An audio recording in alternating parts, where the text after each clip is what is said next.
thinking about the full trail in total is just how do we get people to see it? And one thing is to inventory our assets. What are cultural assets along there? What are the points of interest that people can see? On the millrivertrail.com site, I have put together a map uh, where I identified the things that I thought were most interesting and noteworthy. My hope would be that folks would start at one end or the other and would have this map in phone or hand, printed or digitally, and go through and visit all of these various points of interest, really learning some of the assets of the city. Beyond that, I think that there's an opportunity to explore the industrial history. And so have started a project. I've been talking with a donor who's interested in supporting this.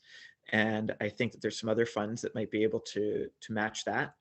And I've talked to Colin Kaplan, a historian who's interested in helping with the project and really bringing to light some of the cultural and industrial history that's happened along this river.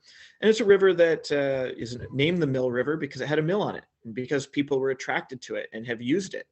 For the building of Long Wharf was often done using the Mill River as a way to transport stone. And there's lots of other factories, and the Eli Whitney Museum was along it. So my view would be to create signs similar to this in kind of scale and scope. This is the Urban Oasis sign, which is where we did with URI, we created a little urban oasis near industrial flow systems just behind the Grand Avenue paint. And what that means is we had funding for plantings, interns that helped us, and volunteers worked on continually improving and making that a better place visually, but also as a habitat, as a waypoint for different animals to stop as they walk down that Mill River corridor. And on that sign, I'd put things like this story. This is John Holland. He's the guy in the little submarine, and he was a very early submarine inventor. He was out of New Jersey, and he created these very early prototypes for the US military. But before he got those contracts, he was searching for anyone who would fund his idea of having a practical submarine. And he got the Irish at the time were fighting the British, and there was a strong contingent of New England Irish who wanted to see them have an advantage. So they funded him, and a project that was dubbed the Finian Ram, although I think it was called the John Holland II officially. And he started construction of this prototype underwater submarine. He actually had two he was working on at the time.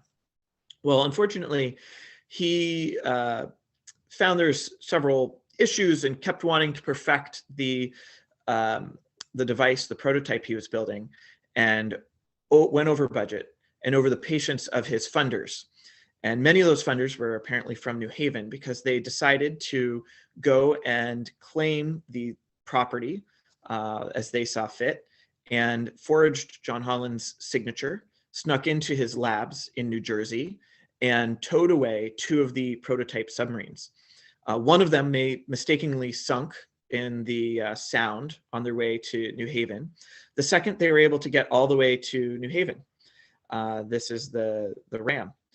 They went into the harbor and tried to figure out how to drive this thing around, to submerge it, to move it around. But everyone, of course, being unfamiliar with the operations of a submarine, were all over the place. And the harbor master of New Haven banished them from being in the harbor, declaring them a hazard to all navigation. Having nowhere to go with this and not knowing what to do, they snuck it up the Mill River, and near just across the river from where District is, they put it in a woodshed of one of the members. And there it sat for more than 40 years before it was discovered again. And it was brought down to a fair in Madison Square Garden to be displayed, and then brought to a museum in New Jersey where it now rests.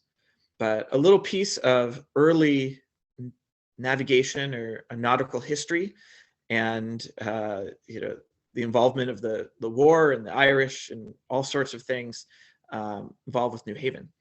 Just more interesting history. This is a picture that Colin Kaplan allowed me to use, and I hope we will use as part of the signage, showing we are along Ball Island, which right now is where that big industrial power plant is. We're looking back towards East Rock Park, which you can see in the background.